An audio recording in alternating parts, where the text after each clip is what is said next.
Oh my god. Yahoo! Yoo-hoo. Yahoo! We are ready. Sorry, we were late because I was playing Depot. Yahoo! Yahoo! You're playing Depot? Yeah. If only I had a Okay, fine. fourth. You didn't ask me. Well, you just got home. Oops, I deafened. You just got home though. No, I didn't. That you got home like an hour ago. No. Oh. Well, I've been playing like like... since 4 hours ago. Okay, well... You're going to continue... It's underneath the sauce. Boom.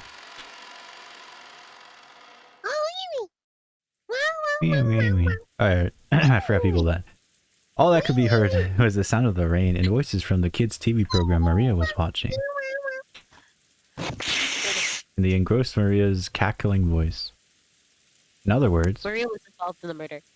what greeted them was, as they returned dumbfounded from the horrible, bizarre scene, was the voice of Maria as she rolled around laughing at the TV. Maria was responsible for the murder. He did 9... Wait, Maria is 9 years old in 9/11. I think she assisted the murders, guys. That's too suspicious. Those who returned to the room didn't know how to explain to Maria that her mother was dead and were trapped by a suffocating silence. At first, Maria returned their stares with a dubious look. But when she realized they weren't trying to blame her for anything, she ignored them and again immersed herself into the TV program. Children wordlessly sat down heavily on the sofa. Their minds were probably blank from their state of shock. Children, but like, George is like 23. Gotta call them children so that you know who it's right in. I know, but like... Everyone had already Shannon cried. was called like the servant, but she was 16. And then George, this 23-year-old's like, hey 16-year-old, you wanna marry me? You're fresh in the middle of high school. You know what would be perfect? Marriage. Highest is like... Wait, do they even go to school? Or do they just work all day? I guess they just work. I don't think they go to school. I don't think they're educated. Now they just vaguely sat there, their faces seemingly having to lost all emotion. Only Cannon had returned to his usual calm expression. However, that probably didn't mean he'd been able to wipe out the shock. Nothing was reflected in his eyes as he stared into an empty space. Hideyoshi kept on fidgeting, and every time he remembered that horrible scene, he started muttering about how he couldn't believe it. How it couldn't have been done from somebody from this world, how it must have been the work of demons. Dude, I have a cut on the inside of my lip and it fucking hurts. My mouth.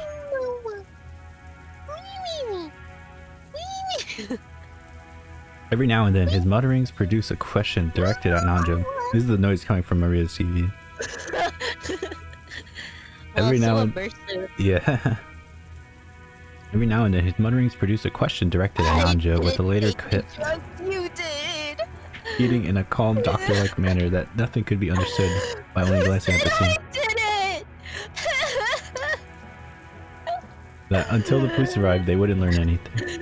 Nanjo only appeared calm next to Hideyoshi, who simply couldn't express agitation and fear. Nanjo had already received a cheat on me with the boys. Why is she watching soap opera? I've just everything to sacrifice my life towards you and our family. She should be watching SpongeBob. This is SpongeBob.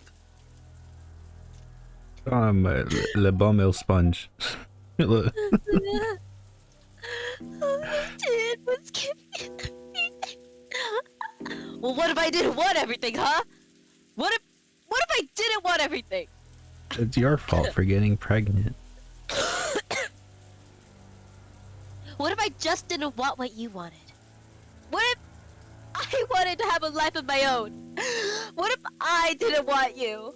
I wanted you! Or something like that.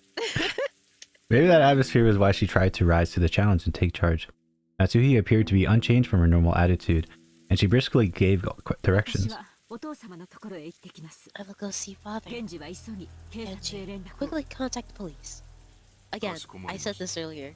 Certainly. But just in case you forgot. I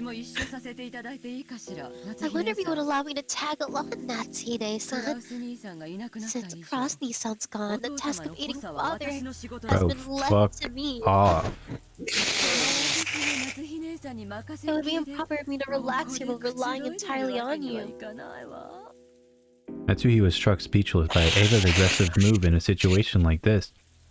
She seemed to be claiming that with Cross dead, the one to take responsibility shouldn't be his wife, but herself, the next highly ranked in the family. Maybe she hadn't been all that happy when Natsuhi took command without reference to her in such an extreme situation. However, Ava's mind had been blank from the shock until a moment ago. She only came to her senses after Natsuhi started giving orders. Just do as you like. Natsuhi started walking around without saying a word. Ava followed directly behind her. As it did, Kumasawa ran into the parlor. Maria, TV time's over. My brain is circling with a bunch of cats. Usually she wasn't the kind of person to run around, so under normal conditions, most would have taken her entrance as a sign of something was the matter. But because everybody was stricken with shock, they hardly even noticed her. Madam! Madam! You're looking for Natsuine-san. She went to see father. He'll probably be back soon. What happened, Kumasawa-san? In the dining hall, there was blood! Blood! The ears of everybody in the parlor twitched. Everyone thought the same thing. I hope I misheard that. Did she say the kitchen or the dining hall? Any container can only hold so much, and no one here would be capable of handling yet another tragedy. So they all thought, I hope I misheard that. What happened in the dining hall? When I went to the dining hall to set up for breakfast. Oh. Wee.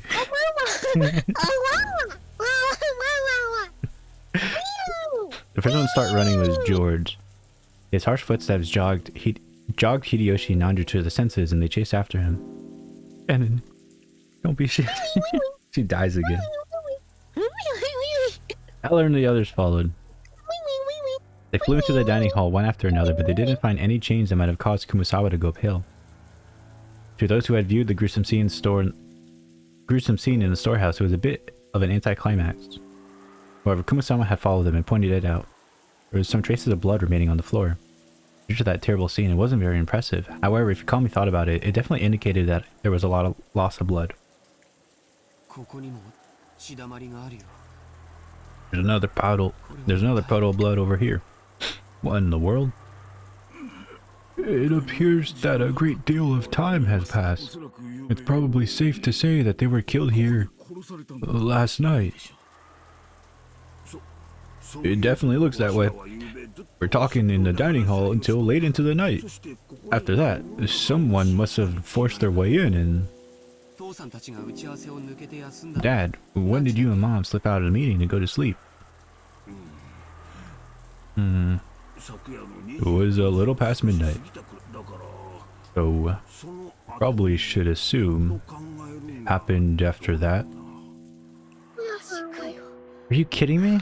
Give me a break. I just realized like half of my characters died. Well, let's do a review. Wait, how many of your characters did die? Okay, I don't have to do Cross's voice. Perfect. You lost Rudolph? No, I lost my ASMR character. No. What do we have to make characters that didn't voice that many characters in the first place? But Rosa, thank God I don't have to do her fucking voice anymore. wait, this is Umineko. Wait, these are so all they're- my characters. You lost 2, I lost 4. Okay, but like you voiced like most of the characters. I know. We always have. Look, so 1 for you, 1 for me, 2 for you, 2 for me, 3 for me, 3 for you, 4 for me, 5 for me, 4 for you, 6 for me, 5 for 5 for you, 7 for me, 8 for me, 6 for you, 9 for me, 7 for you, 8 for you, 10 for me. I only have voiced 2 more. But you also do like the narration. So I get +2. Oh, lady. I don't know why I feel like laughing. Like. Oh, lady, please stay strong. You get Battler, who is the main character. Okay, but like he doesn't talk that much. After seeing the hell on the earth with the fuck. After seeing that hell on earth in the why is it fucking red like this? After seeing that hell on earth in the storehouse, this is nothing. Really? Good for you. I feel like my head's gonna explode. This is the dining hall, right? Every day, this is where I eat. Complain about school, complain about homework, with dad about my grades. That's what this place is to me. Milady, it wouldn't be good to remain here any longer. Let's return to the parlor. Parlor. I agree. Uncle Hideyoshi, I think this room will be really important to the police. Do you think people with the name Yoshi in it hate that Yoshi is, is from Mario now? Yoshi! Yoshi! Yoshi! Yoshi! You don't sound like Yoshi. I don't know what the fuck Yoshi sounds like. Oh, is it like Yoshi? I actually don't know. Wait, let me search this up. Yoshi! Wow. Wait. Hey. I'm Yoshi. Hey Siri. What is Yoshi? Play the Yoshi screaming sound for Mario. Yoshi sound. Wait, let me search this up. Music. Yoshi! Wow! Oh yeah, I can't do it. It sounds so. This isn't Yoshi. Oh wait, it's playing.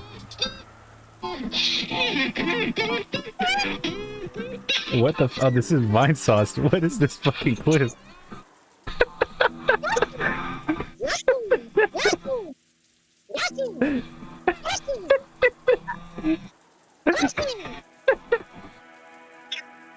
Make the fucking noise!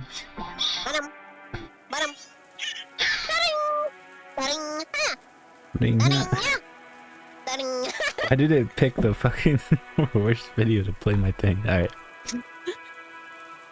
Valor proposed this in a slightly firm voice along with Canon.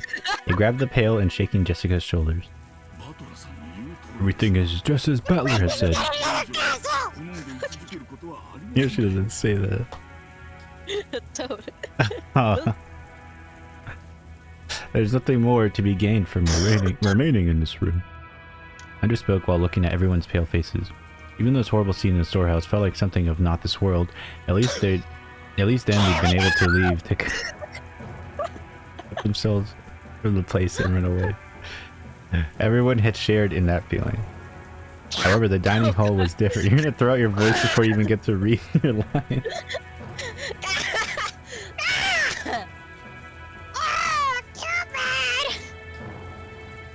Yeah, it sound like who the fuck the Key and Peele guy The what? from the Mario movie, the Toad. What the fuck is that? I have no fucking idea. I don't play any Nintendo games with Mario in it. That's fucked up. That's like saying you've never had a burger. I tried. I got confused, so I like sold it to. I sold So it I to GameStop. raged quit and I threw my Mario away. The only thing I played is Smash Bros. Yeah, yeah.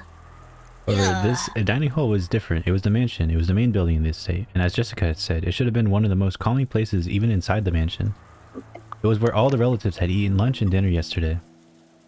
The shock of seeing the place smeared with blood reminded us of that horrible spectacle in the storehouse, and forced us to accept that we hadn't really been able to run away from the scene of that tragedy.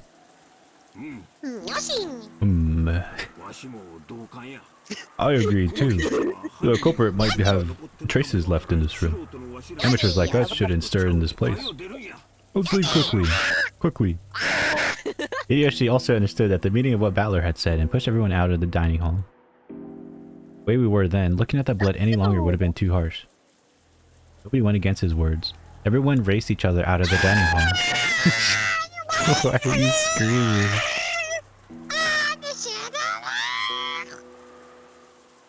It was as though the last person in this room would have been trapped there all alone.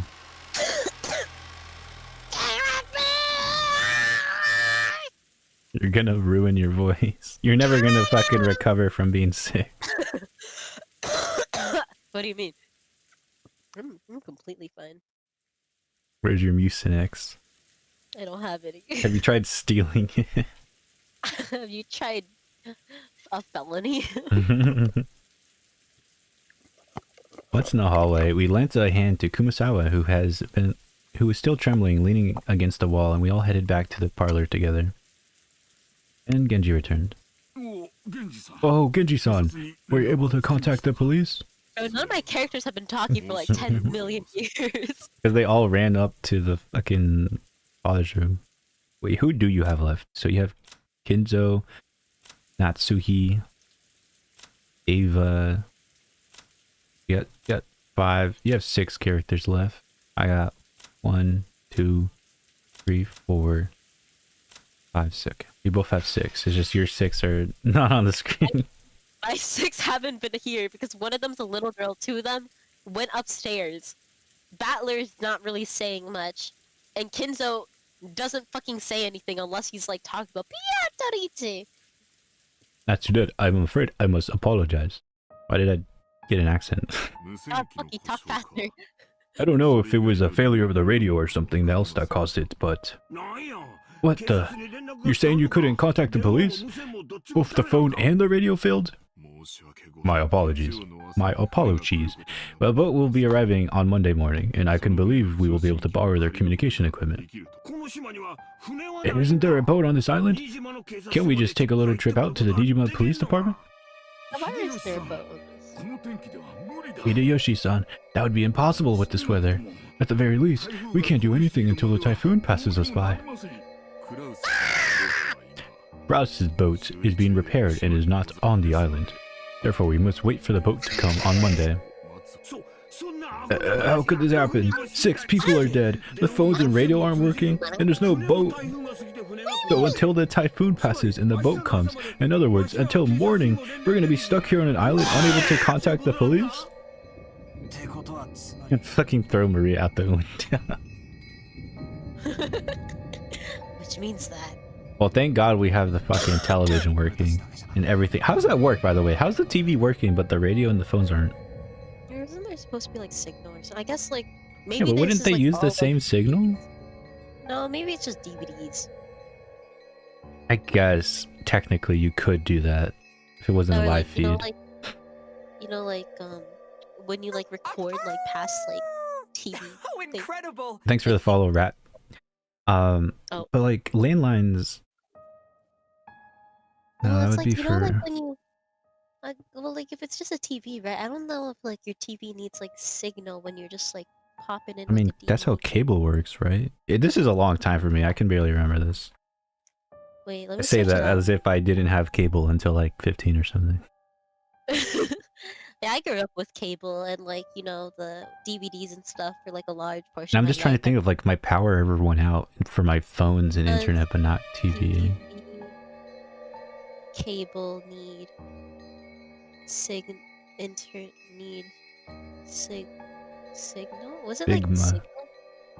Need signal. Well, I guess TV cables have their own little antenna, don't they? Now that I think about it. In most cases, if you have a cable or satellite TV. Yeah, mine has a satellite disc on my roof. You won't need a TV signal booster, but like. I guess they are different, yeah. Yeah, because telephones are connected to the telephone cable, and then the TV's to the antenna on the roof. Wait. Can DVD play without?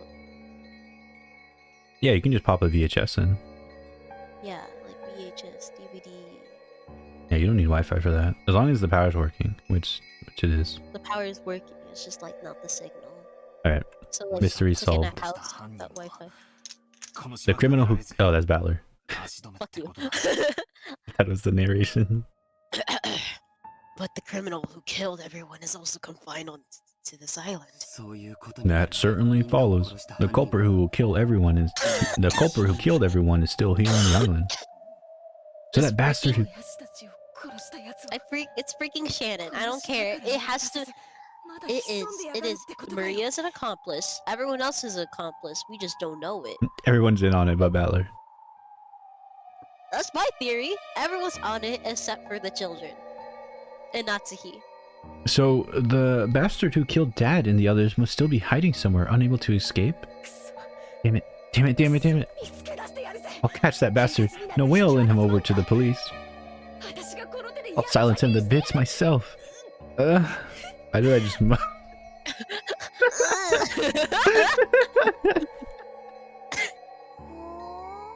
Oh, you got a line. And there it goes. There, goodbye. Maria had finally realized that something odd was happening. Rather than noticing something odd, it was probably better to say she felt unhappy and neglected, since everybody was getting so excited that something only she didn't know about. Jessica, did someone die?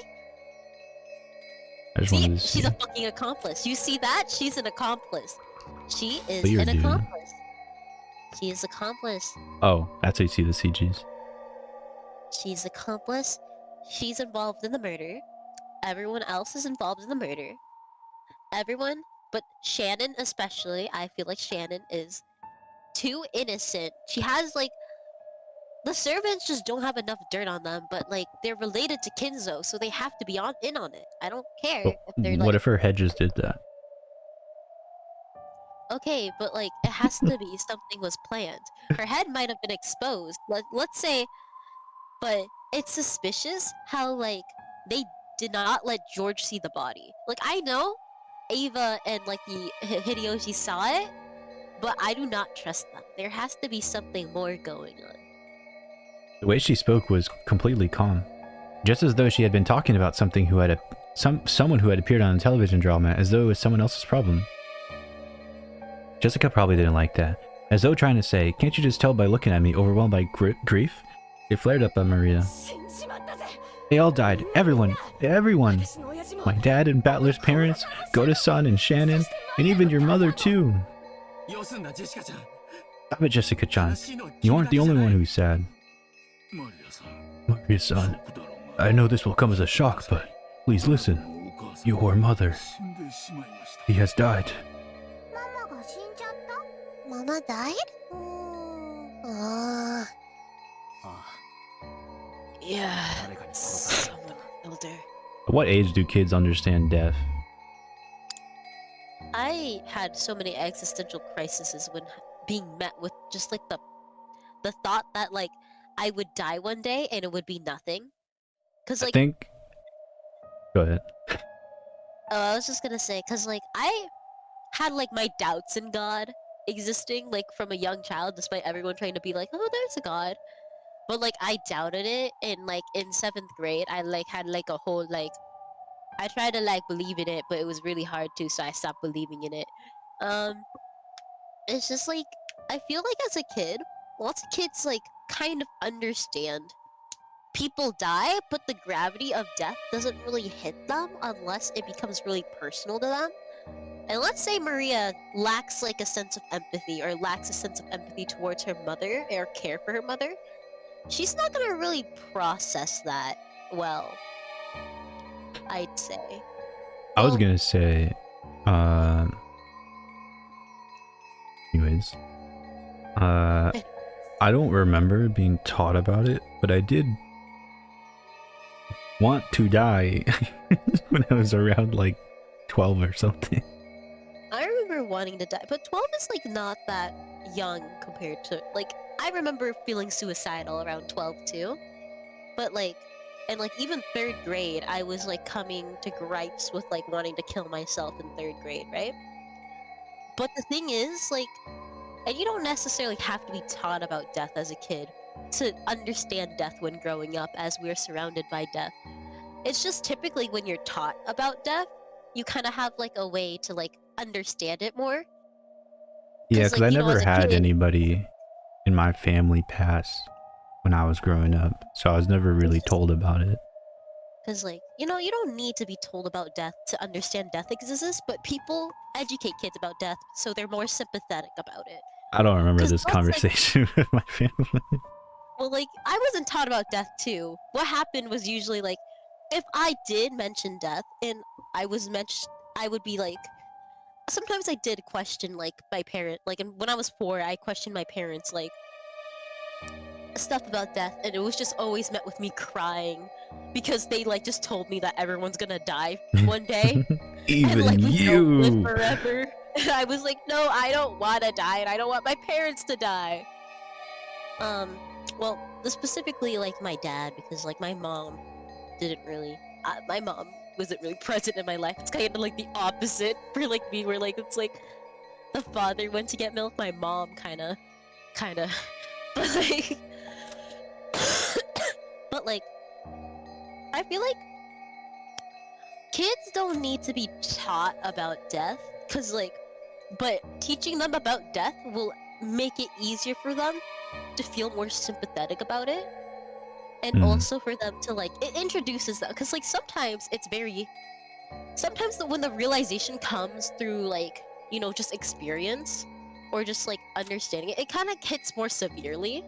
I know, like,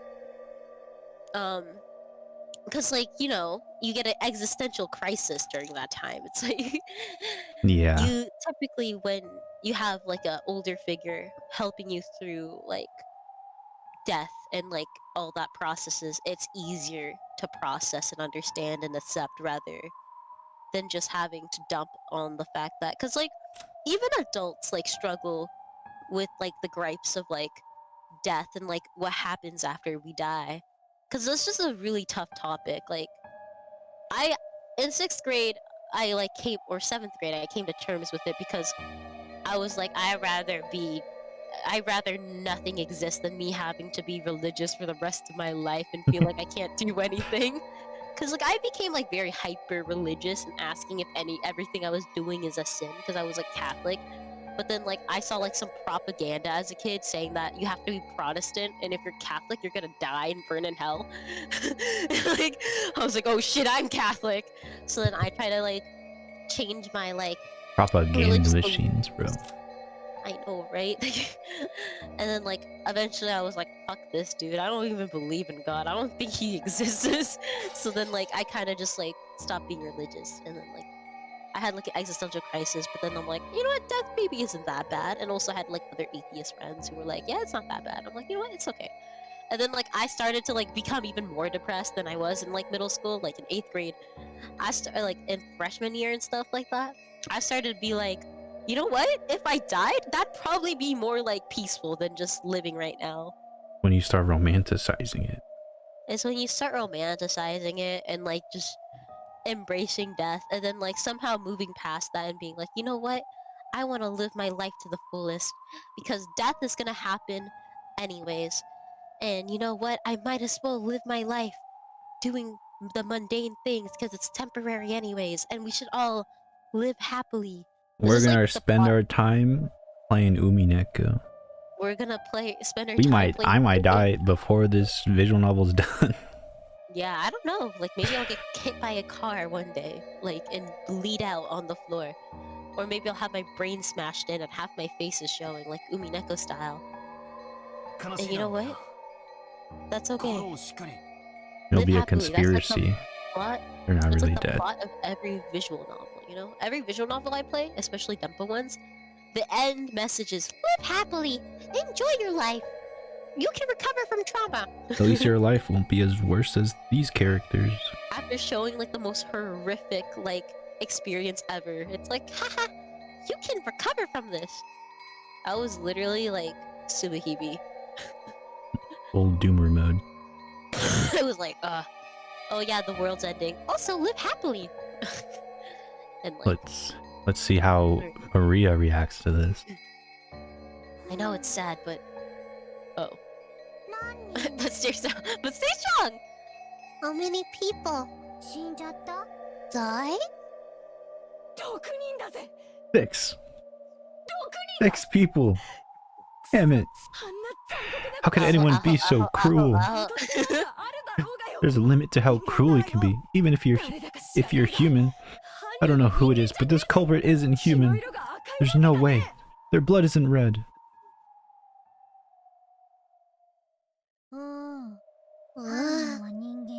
The culprit isn't human.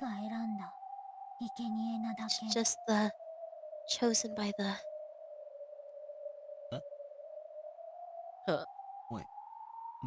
Hey, Maria. Did you say something just now?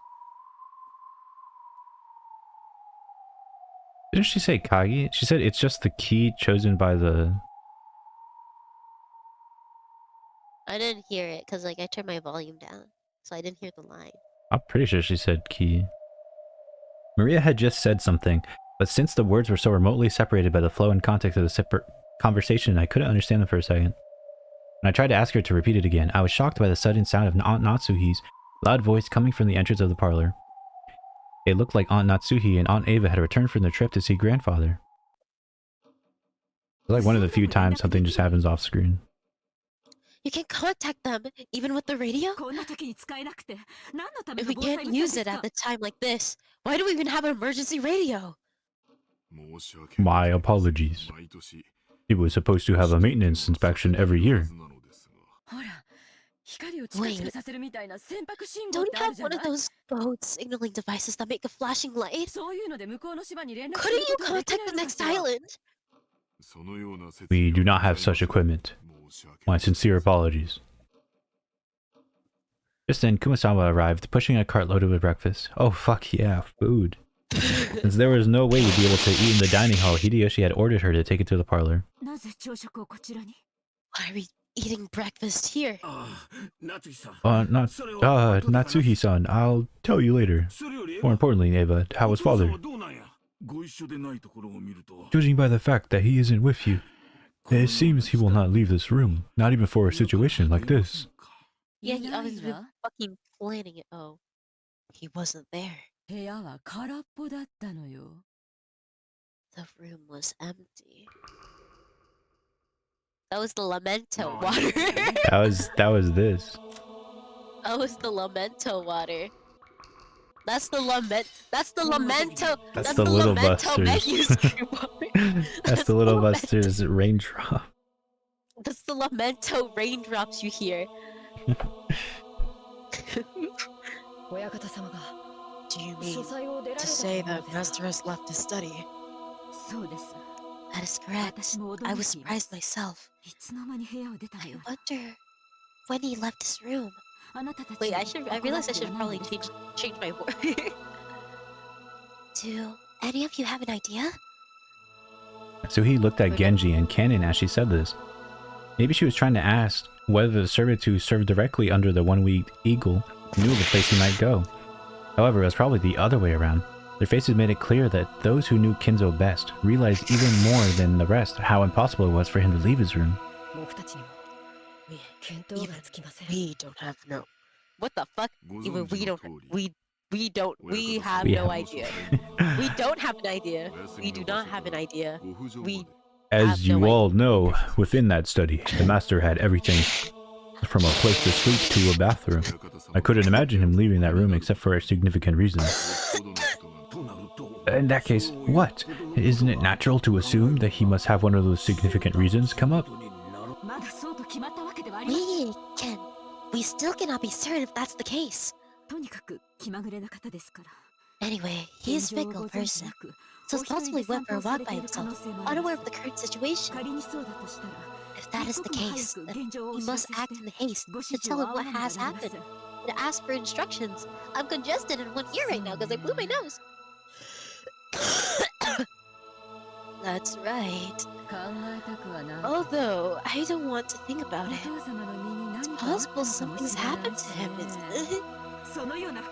I'd rather not even consider such a sinister possibility.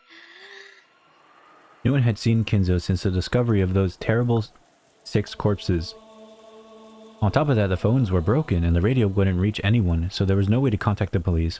Apparently the typhoon would leave tomorrow and a boat would come, but until then, no one could rely on anyone outside the island, nor could they escape the island. The tragedy had hit everyone so abruptly that they had lost all of their composure. Everyone felt a heavy silence. Everyone was impatient.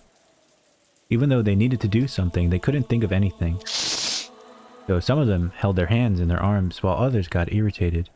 Right now, no one could explain what was occurring on the island Rakanjima.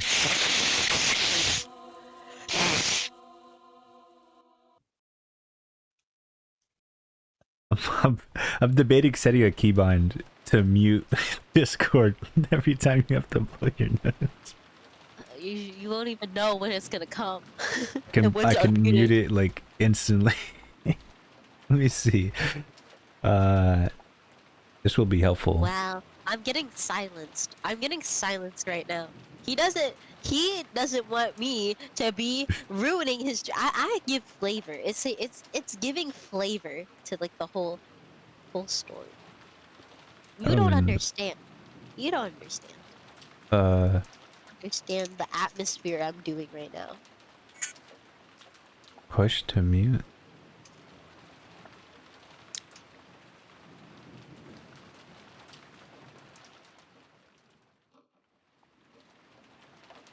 Make it backslash because I don't think I ever pressed that button. Now, let me test it out. Okay. Am I supposed to hold it? No. Did I do something wrong?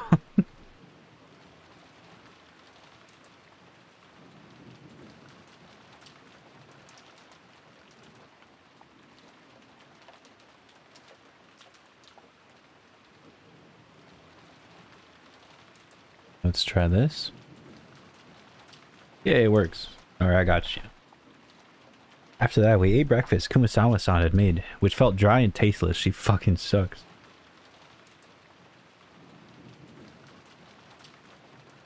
Wait, don't I already have a keybind for this? Uh-oh. Shit. Okay, here we are. I pressed the keybind that happened to have the control key selected, so I just started skipping dialogue. Worm. We understood logically that not eating would weaken our bodies. Kumasawa had taken the usual Western vegetables one Nagoda had probably ordered from ultra-elaborate meals and cooked them in the Japanese style, which turned him into an unpleasant color. As to what Goda-san had been planning to cook these incredible ingredients, right then I couldn't even imagine it. If I did think about it, I'd probably be reminded on the way Goda-san died, and the sour taste would fill the inside of my mouth. Everyone pretended to eat for the time being, but of course no one made much progress. Then we began pooling our knowledge of the current situation. First off, 6 people, including Uncle Cross, my dad, Kairi-san, Aunt Rosa, Goda-san, and Shannon-chan, had been found in the Rose Garden storehouse as brutally mutilated corpses. And yet we still couldn't contact the police since both phones were... So until the typhoon passed, there's nothing we could do. I feel like that summary would have been fine if they didn't summarize like multiple times up until this point.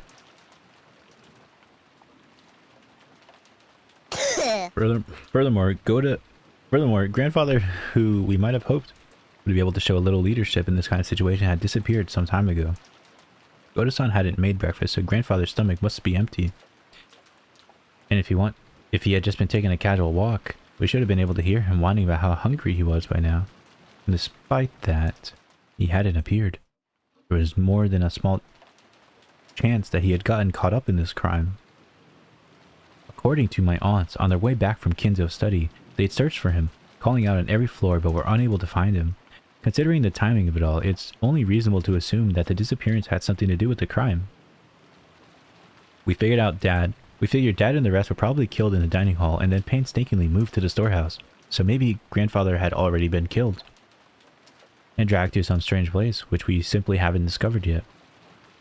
No one actually said it out loud, but this theory seemed extremely convincing. You go and check all the windows and the doors are locked. You must also conduct a thorough search for father. The children must remain in this room. Eva-san and Hideyoshi-san. Sorry, but please stay here with the children. I'd like to ask you the same, Dr. Nancho. I understand. I will wait here. Natsuhi followed the servants, Genji-san, Kumasawa-san, and Kanen-kun out of the parlor. All that was left was Aunt Ava, Uncle Hideyoshi, Dr. Nanjo, and the 4 of us children, a total of 7 people. Let's all stick together, and maybe we'll watch some television while we wait. Though I doubt we'll find anything good in the middle of the day on a Sunday. Uncle Hideyoshi started acting cheerfully, trying to brighten up this gloomy atmosphere. So they do have a signal for the TV. Yeah, the TV signal. Okay. That's weird. Ooh, good show. Watch it, watch it. Ooh, really? Want to watch TV, Maria-chan? Then come and watch with your uncle. Maria was the only one who joined in. Even though Maria had been told of her mother's death, she didn't show the slightest flicker in her emotions. Was it really normal for a 9-year-old girl like Maria to act so much like a young child? Everyone else's mood failed to improve and they each sank absent-mindedly into their sofas. Hanaki. Can I ask you... Wait. Can I ask you something? What is it? Just now, in the storehouse, you said something about Shannon and a key and a cream. But did you give it to her? George Aniki didn't answer, but he hung his head and closed both of his eyes. There was no clearer response. Put it, Battler. Figure it out yourself. Right. I shouldn't have asked. That's right. It was me. Last night, I proposed to her. That was when I gave her the ring. And I told her that tomorrow she should put it on whatever finger she wanted. A ping. Yeah, it's unimportant. She should put on whatever finger she wanted as her answer. I guess it was a pretty pretentious thing to say. And that ring had been on the ring finger of Shannon-chan's left hand. Well, several years ago, Shannon-chan came to me asking for advice about you, George Nissan. I wonder what she could have said. Shannon was always really bad at lying. It was obvious pretty quickly that you were the one she was talking about. She asked whether it would be okay for her to get close to someone, even though she was just a servant. She asked about what kinds of things boys like, what kind of clothes she would wear to make them happy, lots of stuff like that. Well, I guess you could say I felt envious hearing her say that.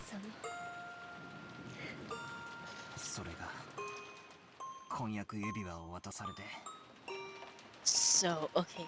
So then, when she was given the engagement ring, it all ended right there? Different people value things differently. But being proposed to by a man, well, it can be a high point of your life. So I'm sure last night Shannon was happy from the bottom of her heart. Happier than she's ever been since the day of her birth. George Aniki sighed deeply, without raising his head. Or maybe tears had risen to his eyes.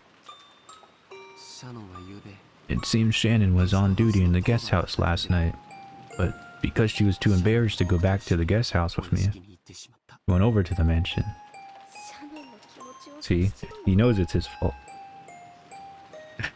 Thinking about how Shannon must have felt when you receive an engagement ring, no matter how much warning you've been giving it before, it's perfectly normal to get so excited that your mind goes blank. You must have been incredibly embarrassed.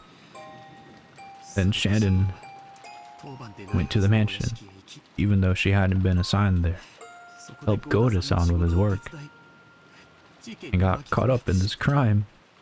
If only I hadn't given her that ring on that day, in that place, Shannon wouldn't have, Kyle wouldn't have been caught up in that crime.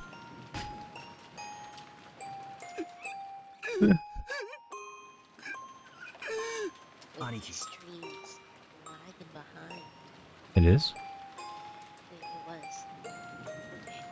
I just left you and changed it. Okay. See if that works. Aniki, that's the only place where you're wrong. It's definitely wrong. So don't cry anymore. So Uh, it's George's line. it's funny though. That's all I could. But let's leave him be. After Aunt Ava said that, I stopped talking to him. Misplaced words of comfort might actually do more harm than good. Jessica sat down next to Aniki and put her arm around him. Maybe only Jessica, who had known about Aniki and Shannon's love since the beginning, and had even discussed their relationship with Shannon, could comfort Aniki now. I went over to Aunt Ava and sat down in the opposite sofa. Bastard-kun, you really are strong. There's 20 feet in my vagina right now. It looks like you've kept a good... looks like you've kept a good hold on your... well,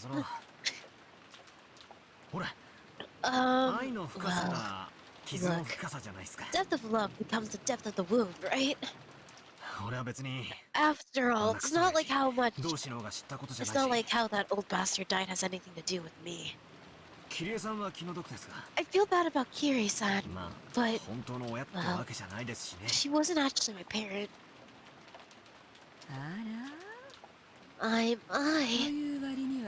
That's so. Certainly we're crying a lot back then. Well, I did at least cry that much, crying due to the gratitude of the parent who raised me.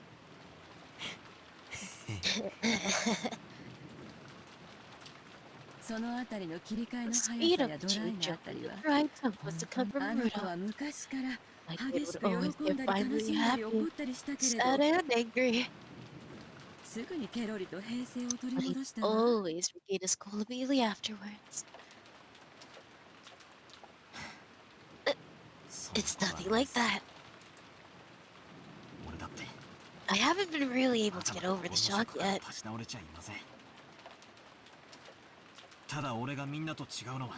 I think the only difference between me and everyone else. Why am I turning? I'm turning it. The more I congest my nose, the more dirty he sounds. I think the only difference between me and everyone else is kind of that emotion that's stirred in me. What do you mean? What fucking voice did you have? I've been acting. See, it's not mute button really doing you any good. I've been acting much calmer than George, Aniki, and Jessica. That wasn't because of my sadness was any less intense, or because I had already covered. My sadness was simply getting replaced gradually in a different emotion. Rather than being sad, I'd say I'm more pissed off. What a bastard did this and where? It's kind of eating at me that I didn't get a chance to smack him upside on the face. That was what I really wanted to do. I couldn't forgive myself if I just sat there, overwhelmed with sadness and hugging my knees. Since the time Dad and the others were killed, this island has been covered by the typhoon. Which means the bastard responsible for this is silent somewhere on the island. Yes, that would seem to be the case. Wonder, they're hiding somewhere in the dark forest even now. Yeah, I felt like I'd had very similar conversation with Kairi-san the night before. That's right. After the letter from the person claiming to be Beatrice appeared at the dinner table last night, we talked about whether or not the 19th person actually existed. Aunt Eva, do you think this murder has anything to do with the letter from Beatrice last night? That one. Well, I wonder.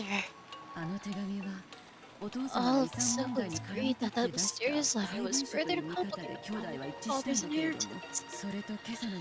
As to whether the case is more than agreement, it's impossible to tell at this stage. Was the letter given to Maria by witch called Beatrice? Oh, good the heck? With this funky music. Sounds like mushroom music. Forest advised my father, wasn't it? He shouted at her someone where to rest fortune trickery and shot, right? Isn't that kind of overly intricate prank father would pull? Last night, I talked to Kairi-san about what Ninja's actually says. And Kairi-san also said Ninja's probably one of the 18 of us. Isn't that obvious? No one else on the island besides us, right? There must be someone amongst us who's trying to keep Ninja's. There's no one else but us on the island. But my nose is congested. You think? Obvious, right? Are you saying there could be someone else here other than us? No one else on the island except us. Only 18. So, hasn't one of those 18. Kairi-san denied the existence of a 19th person by spinning the chessboard around. Even though Aunt Ava constructed an argument that was complicated. But I cut myself off. Hadn't constructed an argument that complicated. Her opinion was at least the same. Except if that was the case, our situation starts to look very ugly. At the time of Beatrice's letter, the whole thing could be passed off as a prank by someone or another. However, if we're assuming there's no 19th person, we can't ignore this anymore. In other words, There's no 19th person. Then the culprit who killed Dad and the others is also one of the 18, right? So, in other words, the person who killed them is one of the people inside this very mansion right now! Aunt Ava smiled meaningfully. It looked as though she thought this conclusion should have been obvious from the very beginning. Culprit carried the bodies of the 6th. The storehouse. What? That was an impressive feat. Don't you think? I can't hear myself. The shutter is always closed and locked, right? Your ears that clogged? Yes. I can't tell if my voice is like fluctuating because I can't hear myself. In other words, order to carry them into the storehouse. The culprit would need to unlock the shutter. Understand? I'm also congested. Is it possible the shutter was left open by mistake that day? The servants always said it's kept locked. Unless the culprit took the key from the servants' room, there's no way they could have opened the storehouse. Wonder the key in the servant room was the only one. Genji-san, there was a 3D printer. They 3D print that shit. Which means the culprit knew. The key was gonna kept and took it. Now, I watched when Cannon could return the key to the servants' room. The wall was packed with keys. I don't think a novice would know what those keys went to. Culprit was miraculously able to find the storehouse key. All those. Furthermore, even though the key didn't have a tag, sticking to it, because the key to the storehouse behind the rose garden. That also, they knew where the storehouse was. I'll say it even clearer. Culprit knew inside of the servant's room well. It's Shannon. It's fucking Her Shannon. argument was extremely plain and clear. If the bodies had been found thrown somewhere in the bushes or the rose garden, there wouldn't have been much to go on. However, if there was only one key to the storehouse in the servant room, and it was stored with such a large group of keys, a novice would not be able to tell them apart. This meant the culprit the culprit was someone who went into the servant room a lot and was familiar with the location of the keys. Family members didn't go into the servant room. Which meant that... Which means that one of the servants it could be employed by Kinzo, you fucking idiots. You guys are arguing over his inheritance. He's gone insane. You don't think he would commit a murder? I feel like he is the one who's employing all of this, first of all. Because first of all, I know, like, technically, this is all the sacrifice for Beatrice, right? Beatrice is probably very much... And this is all a play for Beatrice.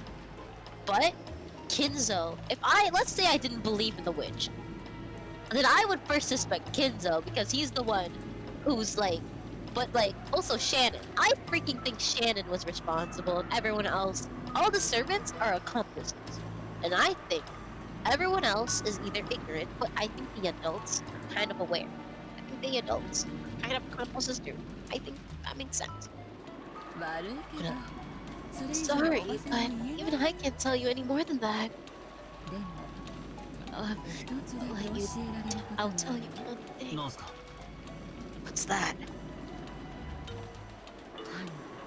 It's reasonable to think culprit. No. Culprits are multiple numbered, fairly well armed.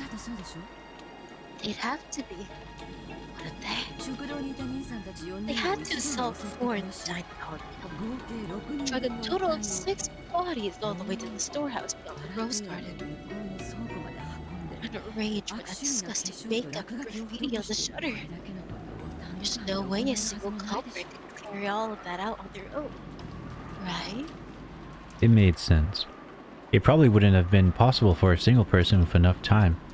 But it probably would have been possible for a single person with enough time, but it would have taken so incredibly long. It was probably safe to assume that a significant number of people were involved. I mean, I guess, like, yeah, they could do that in 6 hours, but it is quite risky. Do you really? Okay, but do we actually know if it was 6 hours? Well, the autopsy was between 12 and 6. Remember, Dr. Nanjo is working under Kinzo.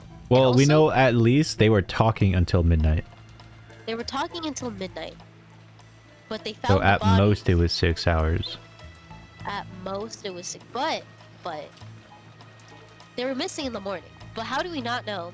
Because, like, she woke up at 7. That's like 7 hours, right? How do we not know if the bodies were actually that recent? Or weren't, like, recent? Because Dr. Nanjo is, first of all, working under Kinzo, so there has to be some suspicion under him. We cannot just say that he's not suspicious, but also he is not a doctor that, like, is specialized in autopsies, which he said himself. And this is all speculation. So, at most, it can be 6 hours. Maybe, actually, at most, it could be longer. And maybe, even... How do we... They said they stopped talking at 12. But how do we actually know they stopped talking at 12? Because, like... Well, that's that's when Ava and Hideyoshi left. Okay, that's when they left. But how do we trust that their story is true? I feel like, hey guys, let's continue this conversation in the storehouse. Because, like, how do we trust that like, what they're saying is any true? Because, you know, they could be, first of all, they can either be misremembering, or they could also be in on it. I think it is unfair to just assume that, like, they're being... I feel like trusting anyone or trusting any of the information is gonna screw us over in the end. Because what they're trying to do is make it feel like a solvable puzzle, I'm sure. One puzzle that's, like, kind of straightforward and giving you evidence. But they're gonna turn it over somehow and, like, do a plot twist. Look at it like this. So the kids all left around 10 or 11 to the guest house. I remember talking about how they're staying up so fucking late. Okay, but they're in the guest house by the time. So, let's say... Because, like... You don't know this author, Jun Suenyo. I can solve it. By the way, I saw there's a difficulty. We're playing on the hardest one. Okay. Unsolvable. he's gonna do everything to like make sure that we don't properly solve it.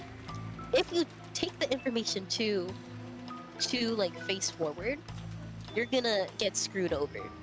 So it seems very easily solvable right now because what we're given is like information, but people are very easily like unreliable. And that's why in courthouses it's always alleged unless there's hard evidence. And we're taking these witnesses as alleged, but we have a limited amount of witnesses and we don't have any past evidence from like past grudges or whatever. But we should like, cause like looking at this straightforwardly, it seems like a simple case. There is, first of all, it's probably freaking the witch, right? Everyone knows it's the witch or whatever. But, you know, I don't also think that the witch is obviously not like the only person involved in this, because like, you know, it's magic of the witch. It's gonna be like them killing each other, I bet. Or them choosing each other to kill each other. And I also bet like it's gonna be the least like suspecting person out of people in this list. It's gonna be one of the dead people, in my opinion. And one of the dead people are gonna be working together with someone else. Especially the people who like just have like a suspicious type of death. First of all, smashing a face of a person, yeah, they have the clothes so they can be identifiable. But again, remember that smashing a face of a person means like you cannot say unless you have blood DNA that person is actually that person. Oh, and it wasn't written here, but they did say their teeth were ripped out or something. Yes, indeed. So you can't identify with dental records. So it's gonna be hella suspicious. But also, from what it seems like right now is, oh, we can trust Dr. Nanjo. I don't trust Dr. Nanjo, but let's say. Oh wait, he's gray. Because he's missing, remember? Yeah, however, he does occasionally go out for a walk on a without telling anyone, and the disappearance of owner leads to a huge uproar throughout the house. He usually comes back as soon as he's hungry, usually. Obviously, Kinso's involved somehow doing like fucking rituals. So, but that's why you shouldn't trust any of the servants, or any of the people working under Dr. Kinzo. I mean, working under Kinzo. Because Dr. Nanjo and Dr. Nanjo and the fucking Genji and everyone, the servants are under Kinzo, the person who's kind of insane, and these people are loyal to him. Including Shannon, including... Would Goda die for him? Okay, Goda, I say, is like one of the people that we can like probably rule out as Maybe like, they just killed him. They're like, fuck this guy. Not involved. Like, it was just an accident that he was involved. Goda was like the person I say is like, I can probably like guarantee he doesn't have that much relevance. And if he does, that's gonna be stupid as fuck. But I think all the servants are reasonably under suspicion, including Shannon, just because she died. It's always the butlers.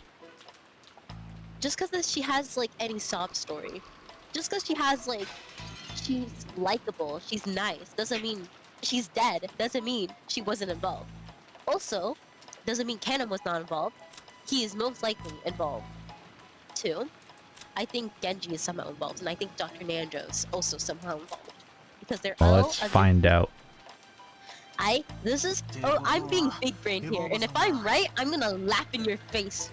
I'm gonna laugh in your face.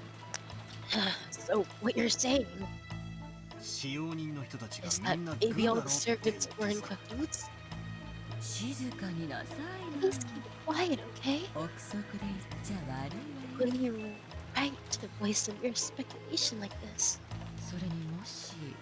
And if it is really true, what would you do next?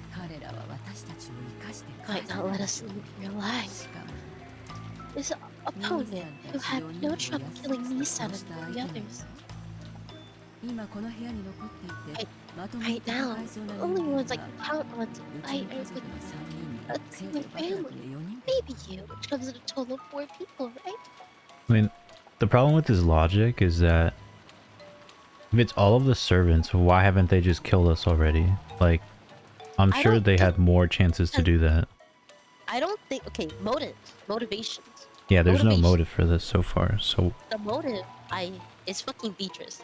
First of all, let's like my first thing. Let's say Beatrice isn't existing like in this situation because I know Beatrice exists. Fucking that's the plot of Umineko is witch exists, but like battlers like no they fucking don't. Um, uh, but let's say Kinzo is kind of cuckoo. But the thing is, remember their furniture.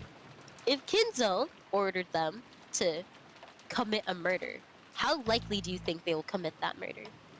probably. So, the biggest motivation, let's say, if like Kinzo wasn't involved, like I mean, if Beatrice wasn't involved, would be Kinzo demanding sacrifices for Beatrice and asking the servants to plot a murder for them. So, basically, I'd say, like,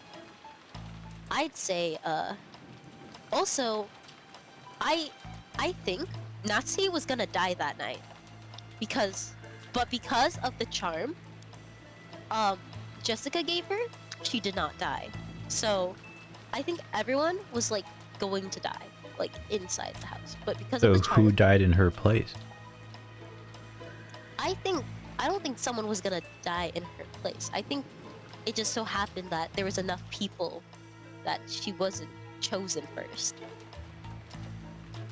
Cause like, the myth of like magic is like, oh, the scorpion charm wards off magic. So let's say like if that was commanded by like Kinzo would like probably would want to upheld like Beatrice's like, this is like myths and stuff. But also, I think Margie is involved. She's too nonchalant about it. Even though she's a child, she's too nonchalant. She's the one who was employed by Yeah, she was quote-unquote going on Beatrice. about something and then we got interrupted. I'm pretty sure she might be like, the cult stuff might be directly involved with Maria. And like, if she could be the one, basically like, making this seem like an occult thing. Maybe with the marks or whatever. Because she's into, like, out of everyone in this island, aside from Kinzo, she's like the second person most involved in the cult. I feel so big brain right now, you know? I'm like, I'm gonna big brain this shit. Alright, anyways. let's continue. Right now, the only ones I can get... yeah, I already read this part. We're no better than they were last night. Sure, it'd be easy for the culprits to massacre the rest of us. Been playing detective with Aunt Ava, trying to expose the person who had killed Dad and the rest before the police did. If only I could cleverly penetrate the culprit's identity and stick the proof in their face. I've been so sure that, just like in one of those detective movies, the culprit would then give up and surrender. However, the culprit would only surrender if there was no way for them to fight back. The culprits behind the crime on the island were far from helpless, and might even be able to massacre all the remaining people here. On top of that, the island was like a giant closed room, cut off from the outside world by a typhoon. So they had the full day, until tomorrow, to kill, scheme, and camouflage themselves. In short, it wasn't a safe atmosphere where we could go very far by playing detective. To the contrary, we're at a stage where we would have had to be scared stiff, since playing detective might displease the culprits, and cause them to commit another mass murder.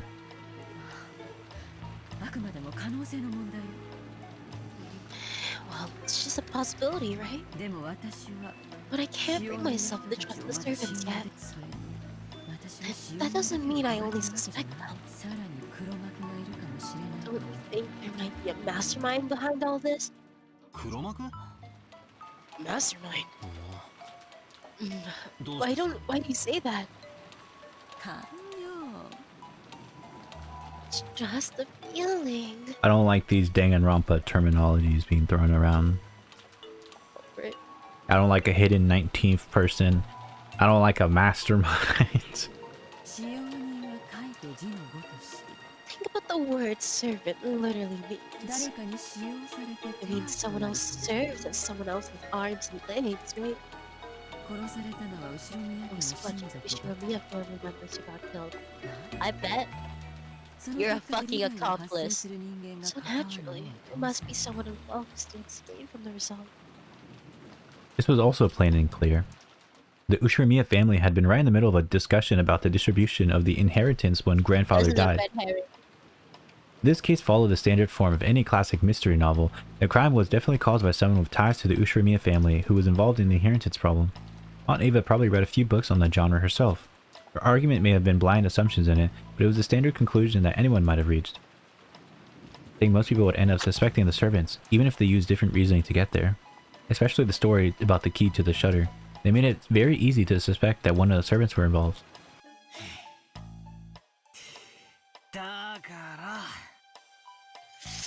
And that's why. You don't like it? What do you mean you don't like it? I'm just talking to myself. I tried to dodge her question by joking, but I couldn't erase the sense of unease welling up inside me. After all, her conclusion was such an easy one to reach, a conclusion that anyone could reach. And I just couldn't be satisfied with that. I tried spinning the chessboard around like I'd learned from Kairi-san. This was exactly why a servant couldn't possibly be the culprit. If the servants really were the culprits, they wouldn't hide the bodies in a place connected to themselves. Why on earth would they use the rose garden shed if they were the ones in charge of the key that unlocked it? The police could probably immediately pursue whoever had been in control of the key. It was even possible that some other facts might come to light as a result. The more we think of the servants as culprits, the less reason they had to carry the bodies to the storehouse. But what if they knew we'd think that and put the corpses in the storehouse for that very reason? No, that's completely impossible. When the police come and inspect the scene of the crime, they'll probably be able to uncover many things. No matter how carefully the culprits carried out the murder, some traces might definitely be found. In other words, they have everything to lose and nothing to gain. If you think about it in this way, look at the murder game from the culprit side. It's hard to imagine why they'd want to call attention to the corpses. Once the corpse has been found, it could result in someone sending a report to the police, or it might make the remaining people more cautious, or it might make the survivors start to search for the culprit. None of these things would make the life any easier for the culprit. It's just like the words of the main character's mother in a novel I recently read called Higurashi no Naku Koro ni.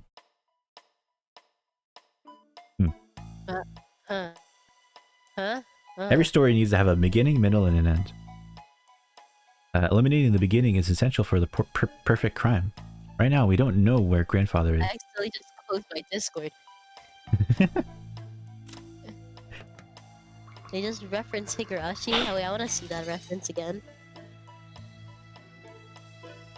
It would make life easier. In fact, it's just like the words of the main character's mother in a novel I read recently called Higurashi no Naku Koro ni. Yeah. Right now, we don't know where our grandfather is.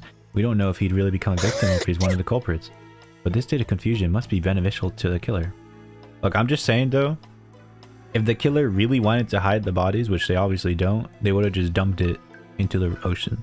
So there's got to be a reason why they wanted it to be found. It's fucking Beatrice, dog. The culprit had absolutely nothing to gain by showing us the bodies in such an obvious manner and making us all realize there's been a murder. In fact, this could be the perfect place to spin the chessboard around. In other words, showing the corpses in such a flashy way must have been the culprit's goal in itself, yep. So at the very least to the culprit, the appearance of the 6 corpses there meant more than the deaths themselves. In other words, the culprits wanted the murder on display. To whom? To us? This is a message. The culprit's trying to show something in our faces, shove something in our faces. I don't know what it is. At this point in time, this vulgar mass murder isn't making me feel anything except a malice directed towards us. Malice towards all of us. Is it?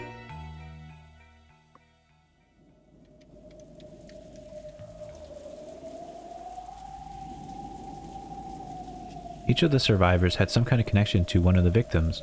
Uncle Cross's death brought Jessica grief in losing a family member. The death of Dad and Kairi-san brought me sorrow, while Aunt Rosa brought sorrow to Maria. Guda-san's death probably shocked his fellow servants. And Shannon-chan's death brought grief both to George Aniki, who had proposed to her, and Kennen-kun, who had loved her like an older sister. Everyone now on the island had received an equal amount of sadness.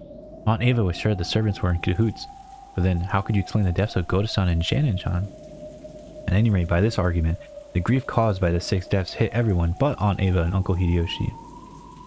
Even Aunt Ava, who had direct suspicion of the servants and acted as though she herself was beyond suspicion, could not be ruled out as a suspect. In the first place, she was able to argue that the servants were suspicious by carrying the shutter's key, or by focusing on the shutter's key. But if you look at it from the perspective of motive and who would gain, Aunt Ava's name rises to the top of the list.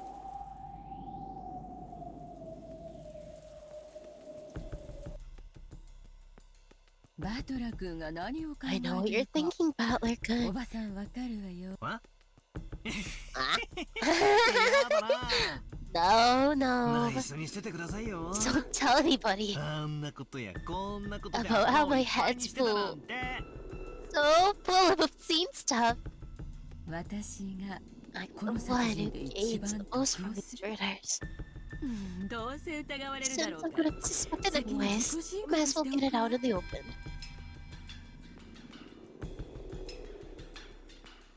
I tried to dodge the issue by joking, but apparently it didn't work. The inheritance will be divided as many parts as there are siblings. Right now, I'm the only one of the 4 left. All of the assets of the Shiromiya family will become mine. If Uncle Hideyoshi heard you, he'd say, "Could you give it a rest? It's not funny!"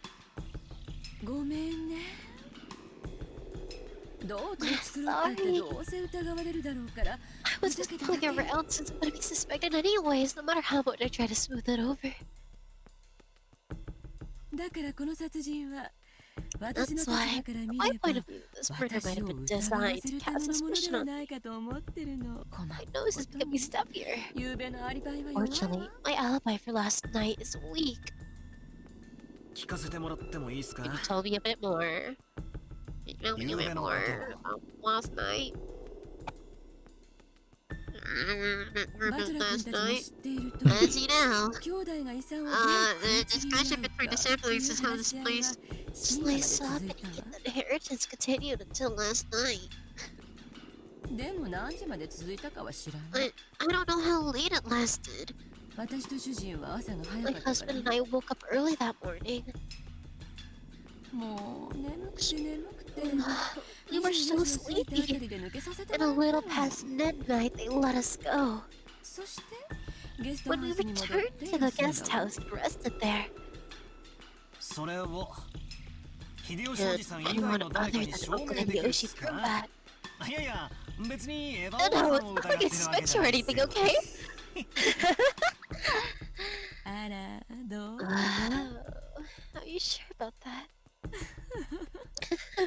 I don't know if it counts as proof, but when we returned to the guest house, greeted by Genji-san, who asked if we needed a towel. I think that should be enough proof to state. Enough to prove that we returned to the guest house a little after midnight. Though, if my theory was right, the servants would all be coots, and that would actually be much of an alibi. Hey, you've got a point there. I guess I'm congested right now, which means I'm playing detective with a real culprit right now.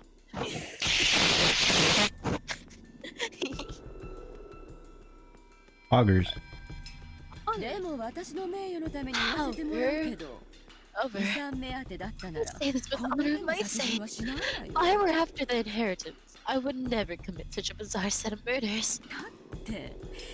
After all, if I wanted to just make them work for the rights of the inheritance, it wouldn't matter to me how they died.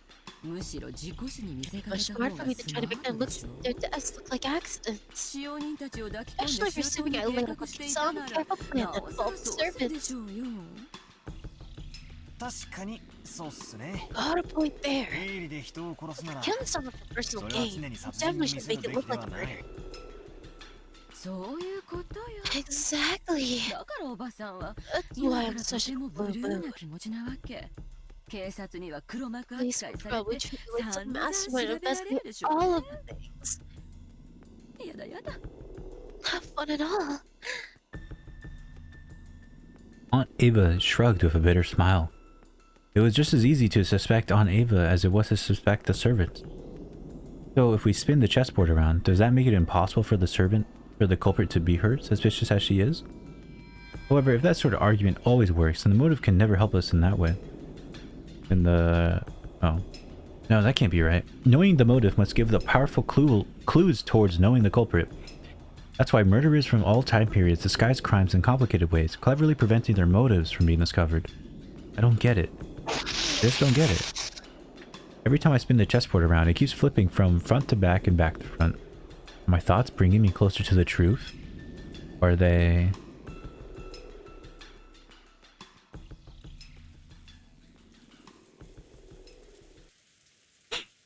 Gee, all the serpents are in cahoots with each other. Aunt Ava didn't want to talk any more than that, so I folded my arms and headed to the window to cool my head a little. As I looked over at the parlor, I saw George, Aniki, and the others gathered talking. It looked as if they were talking about the magical circle that had been painted on the shutter. As Uncle Hideyoshi thought back to that time, he started drawing the shape on the margins of Maria's notebook. I see, since Maria was only second to grandfather in knowledge of the occult, she might understand what it meant. I think it was probably something like that. There was a mark that looked like a variation of a cross. Did they paint over the thing, or did they decide not to do that? No, I don't think they did, because they didn't have time to.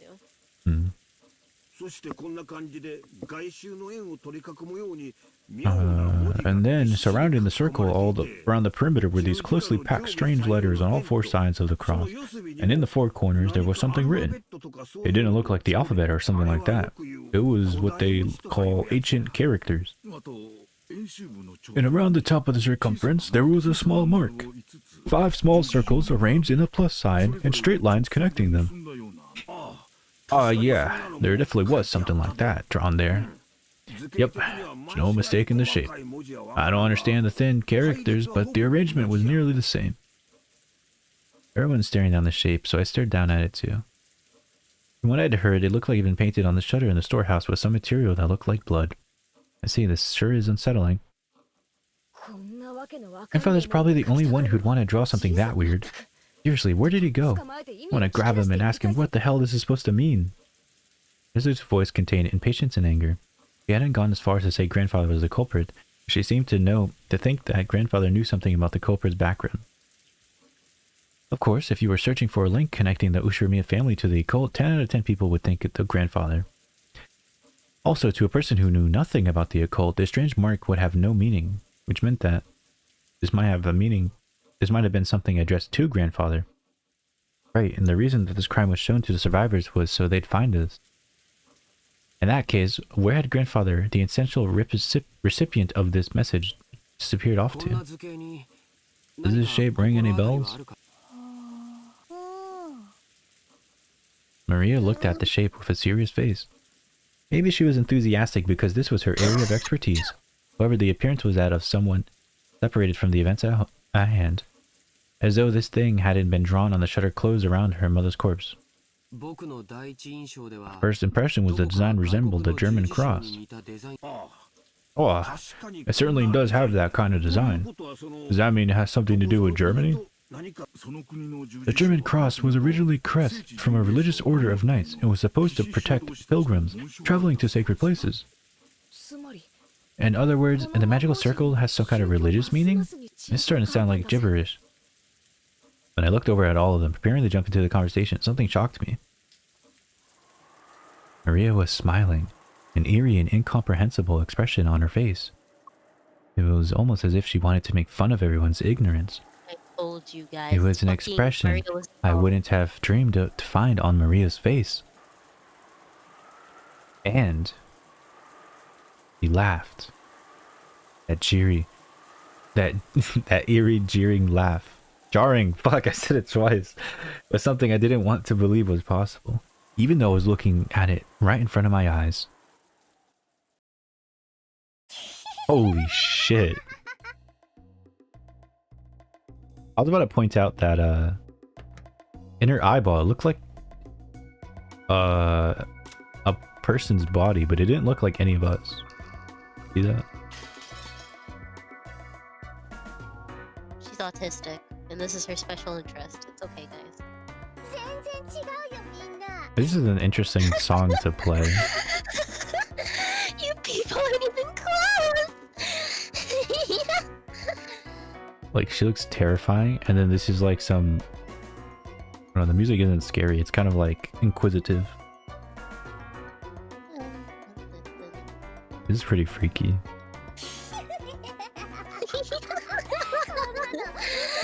Can you tell just by looking?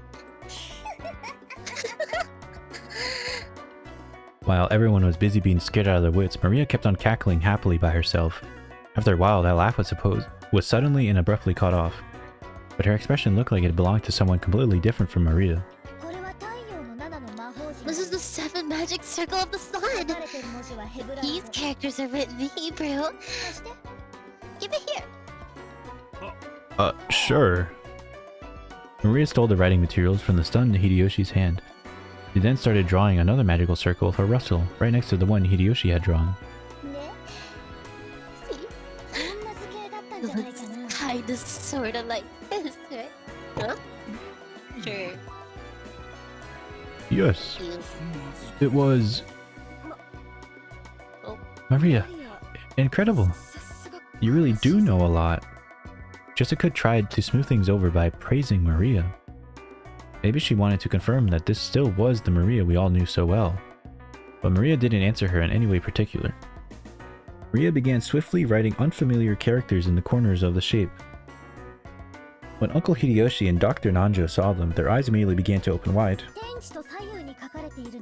at the top and the bottom and the left and the right are the names of the angels that preside over the wind, fire, earth, and water. Shasan, RL, Forklock, and Talihad. Forklock and Talihad. And in the 4 corners are the names of the great 4 kings.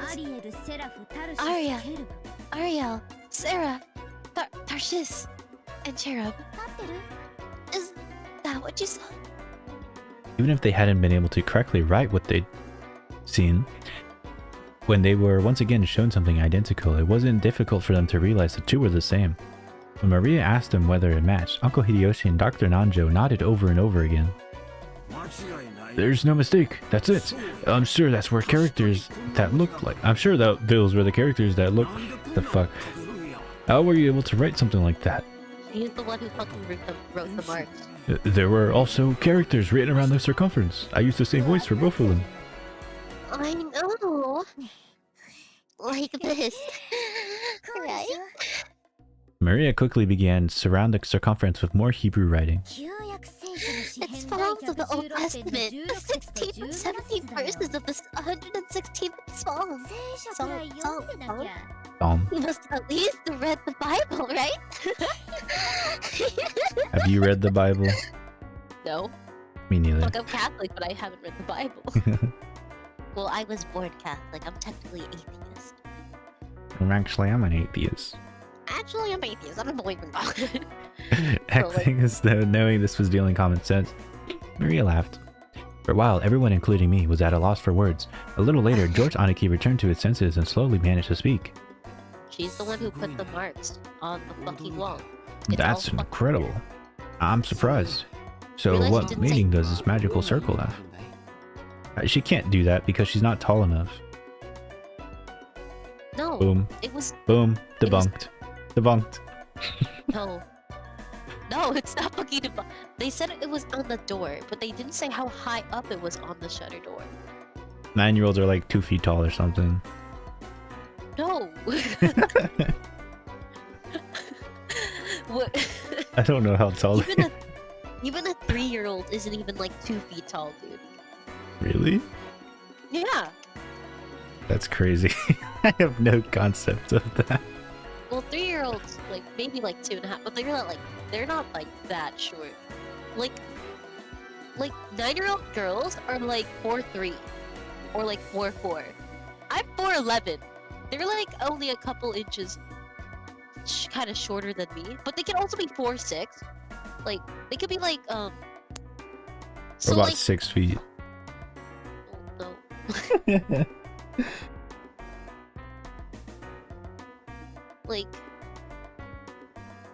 like being 4'3" is like not that bad. That's like not that short actually. I see. Like 2-year-old, like 3-year-olds are about like 3 feet tall. So it's a magic circle to borrow the power of the sun. It's a magic circle to borrow the power of the sun. He who wears this talisman drawn in gold. Well, she kind of sounds mature. He who draws his talisman drawn in gold shall be able to break free from the bonds of prison and receive power to gain freedom. This is Beatrice. To break free from bonds and gain freedom? Sounds deep. The word bonds is not limited to the interpretation of some kind of physical object. Therefore, it does not actually hold any meaning for people locked up in a natural jail. It can also refer to the release of mental bonds such as ties of obligation and inescapable pain. Ties of obligation and its inescapable fate, you say? That's also pretty deep. What I don't really understand. What does this have to do with the 6 bodies? Far from being released, they were kind of stuffed in a storehouse, weren't they? They were killed. Why did they kind? No, the magic circle was drawn for their sake. 6 of them were for the sake of the magic circle. It's truly pitiable.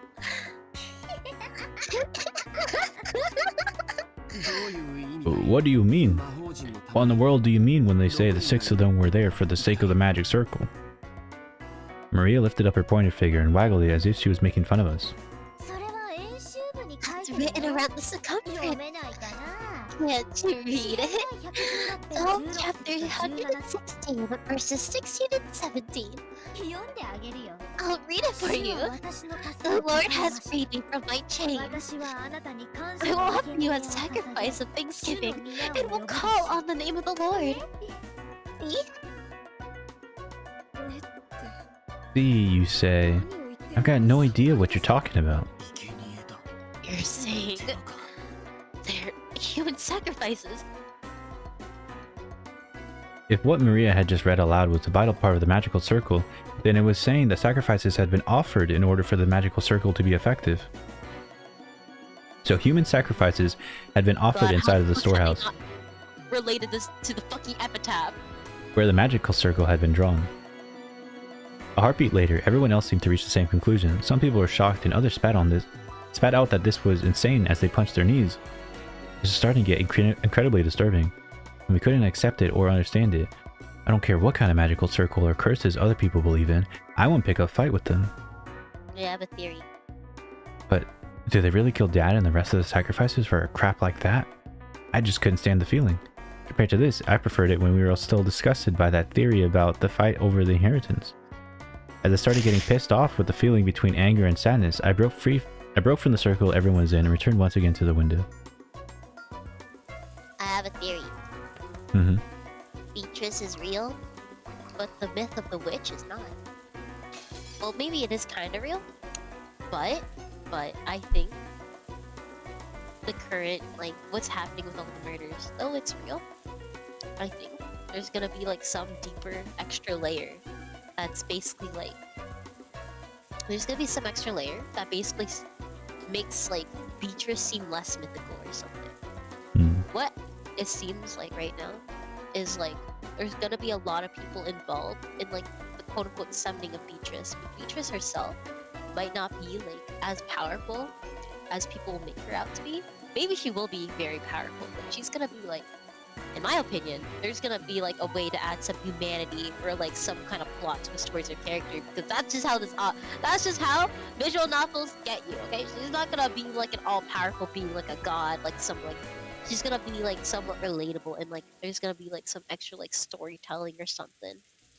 The witch is real, but there's gonna be some extra, like, deeper layer towards it. I think there's gonna be accomplices related to the mansion, and that this is not all mythical, obviously. And I think there's gonna be, like, people involved to make it seem like the myth is real, or, like, as powerful as it seems. But, like, I think the gold bars are real. I think Beatrice assisted with that. But I think there's gonna be something, like, deeper. I think Maria was involved with the symbols. She's the only one who seems involved with the symbols. And honestly, if you were a witch, I don't think you would stoop that low of writing something like that yourself if you're trying to keep up like this like visual of being like someone pristine. And like, why would you make things seem, you wouldn't stoop low enough to dirty your own hands, so you probably would get other people to be involved to complicate the matter. I see. I see. I think it'd be more complicated, just for the sake of complications of like the whole story. I feel like the author is going to add more like red herrings or more evidence that's like gonna be straight up in our faces, but it's gonna be like an extra nuance towards it. This is my theory, guys. You know what? I'm gonna be right. I'm gonna be right. I'm manifesting me always being correct. Well, I am gonna stop here because I have to do stuff. Oh, look at you. What do you gotta do? Gotta put some things in a box. Wow. See, this is the adult. Love this. Gotta pack stuff up, but He's so old. He has VHS tapes. Who's old enough for that? Am I right? Well, me, but like I'm different because I'm young forever. so a lot happened. I was gonna say, I really hate this trope in anime where a kid will unnaturally start talking more like an adult and nobody notices. Like Maria has, like everybody knows Maria talks like she's a freaking toddler, and then suddenly she's speaking these fluent sentences about the occult, and nobody's fucking being like, Okay, Maria, how do you but know this these can be- words? This can be solved if we just think that she's autistic. And Like this the is her fact that special- the characters don't point out, like, why is she talking so creepily? Why is she laughing? Why is she Well, I using think, big like, words? I think like people are noticing. Like people have stated like they like they're just trying to treat it because like out of shock they're trying to treat it like it's normal or something. I think it's weird too, but I don't know. I think it's not weird for Maria to have like such a like big vocabulary suddenly. I think she's always like understood and had a big vocabulary, and she might feel oblivious to everything. But if we look at it from a neurodivergent perspective, like let's say she's autistic. This is actually very typical for an autistic child, especially with someone with like vocal stimming, like she probably does. With like ooh ooh, let's say that's just a vocal stim. I'm autistic, by the way. I'm certified, by the way, to talk about this topic. Not really. That's why but we have the autism tag. you have the autism tag. Yeah. Anyways, let's say she's autistic and she has special interest in the occult. Obviously, her vocabulary is going to suddenly level up. This happens when I talk about philosophy. Actually, still now, when I talk about philosophy or like anything intricate, when it comes to like anything like towards my like interest in like analyzing the obscene, I feel like my vocabulary becomes very eloquent when talking about those sort of things. When I'm getting into it, at least. And basically, this child is like, oh, finally people are willing to listen to me. Because she probably feels like she's very in her own world, it feels like. Especially surrounded by people. She's gonna notice certain things she notices. She's gonna be ticked off by certain things that don't feel like they go her way. This is very typical of an autistic child who is especially like distant-ish from like the rest of her peers and like feel isolated and tend to go into their own world and start to see things and start being very difficult and basically like she might seem dumb and her development might seem stunted, but I'm sure because like when you're 9 you have actually like a very decent vocabulary. Like you're not gonna be stupid, you're gonna have I have like, no concept of this. because like when I was 9 I was writing fan fiction. I have them too. Like they weren't eloquent, they weren't good, but I had a concept of like what is mature and what is not mature. I was making LPS videos at that age. I have evidence like of my like Wattpad stories from 3rd grade that at least knew like certain writing. I at least had like in mind writing conventions. Sure, my spelling wasn't on point. Sure, like it kind of sounded cringy and a lot of things didn't make sense. But I was reading a lot and taking in a lot of what I was trying to like basically execute and copy the styles of what I've seen. And like I could do it kind of effectively. Not too effectively, but kind of effectively. And like 9 is like, wait, I feel like 9 is actually around like when you start entering 4th grade. 10, like yeah, like 4th grade-ish. So she has a basis already in writing. Because when you're in 2nd grade, you should at least be able to write a couple sentences. In 3rd grade, I was made to write an essay. So like I wrote an essay in 3rd grade. So 4th grade, it was not like a complicated essay, but it was an essay nonetheless. So 4th grade, she should have a writing basis, and her vocabulary should be pretty decent. Thing is though, it's been stated multiple times, she talks like a child, she acts like a very immature child, and her brain, she feels very stunted. She's brain rotted. But it's not weird for her, for like an autistic person, to like kind of limit their vocabulary unless they're talking. Like, they might seem like in their own world, and they might seem like very like stupid to like other people, like they're incompetent, but they can show competency more so when they are connecting with people through their special interest. So this is just what probably something is happening with Maria. This is not the case with every autistic person, by the way. This is just like a generalized like application of how autism affects I just wish 9-year-old. that they would point it out or something, because this is like, and at the very least, she's fucking laughing like a maniac. Oh yeah, but I think like because she's 9 and stupid, people are just. Where's Aunt Rosa to beat her? She's dead. Bring her back. But yeah. like, you know, I feel like people are commenting on it because, well, she's 9. And like, 9-year-olds are gonna be weird. When I was, in 5th grade, I would laugh maniacally just to like scare the teenagers. Wait, I've seen kids do that. Like, I've definitely seen kids who just laugh. Like, I acted non-stop. crazy on purpose in 5th grade. I remember, I was like, there was a field trip and we went to like, in high school, right? To like, you know, see their like science fair. And I started acting fucking insane for no reason other than the fact that I thought it would be funny to scare the teenagers around me. So I just acted unhinged. And you know what? Lots of them were uncomfortable or like, okay, this 5th grader is fucking weird. So yeah, I think it's typical for like kids to just laugh and act weird. Sure, like adults might see it as abnormal, but like, let's say, but they've already experienced murder and they probably don't want her to shut up, right? They probably want to know more about what she's talking about. So they're probably not shutting her up because what's the point? Especially because this is not their kid. Like, it makes more sense that like a parent would be more like critical of like, what the fuck is this child saying? How dare you say that? But, you know, if this is like some random ass kid that like is kind of my relative, I don't feel like I have that much authority to like speak over them. I just felt like Battler would have made a joke about it. I feel like Battler wouldn't actually. I feel like he's like, he jokes to cope with like whatever, but he's leaving right now because he's upset. Oh, I have to go. I'm like, I'm smart. I swear to God, chat. I'm fucking genius. Anyways. We'll figure out what happens next time on Umineko. You know, so I have class tomorrow. Oh. I'm gonna be honest with you, yeah. Daniel, I think we're gonna solve this mystery until like the answer arc. Or like episode 6. Oh, so there's 4 episodes here and then 4 in the next one. I think like this mystery is gonna be brushed over in like replacement of like different mysteries. Probably. There's no way this one mystery lasts for 20 bajillion hours. I know there's time loops in like Higurashi, right? So there's gonna be fucking time loops in Umineko. So they're gonna be murdered like 10 different times. That's just like case. Zero Escape. The better game. Anyways. I'm gonna end the stream.